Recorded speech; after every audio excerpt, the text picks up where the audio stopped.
नमस्कार जय जगन्नाथ। चलतु आज बनइबा गोटे बढ़िया स्नाक्स कि ब्रेकफास्ट हो आपण कौन भी बहुत पसंद आसो। ये देखिए मुझे व्हाइट बीन्स और किसी मुग नहीं ना राति मुझे सोक करके रखी ओभरनाइट सोक कर सारापर आपने गोटे सीटी देकी भलि सीझे ने मुझे सीटी देला बेले अलरेडी लुण आड कर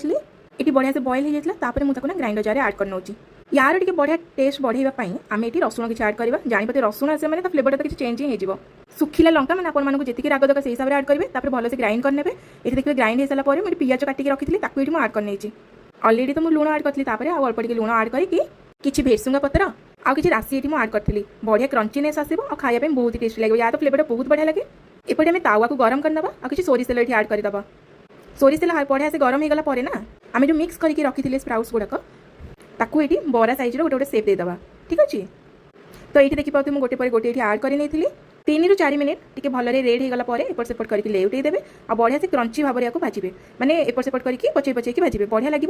यही जो पराटा ना बहुत ही टेस्टी और बहुत ही हेल्दी भी देहपाई आपने ब्रेकफास्ट हो स्नाक्स हो कौन भी आप खाईपर ये तो मोर बनिक रेडी हो जाता निश्चय प्रोसेस बनातु और समस्त खुआतु एमती ना नुआ नुआ रेसिपी चैनल को सब्सक्राइब कर दिंतु और मत कमेंट रे जनातु कौ टाइप रेसिपी दरकार निश्चिंत मुझे ही फोकस करी रही सांग मैंने जय जगन्नाथ।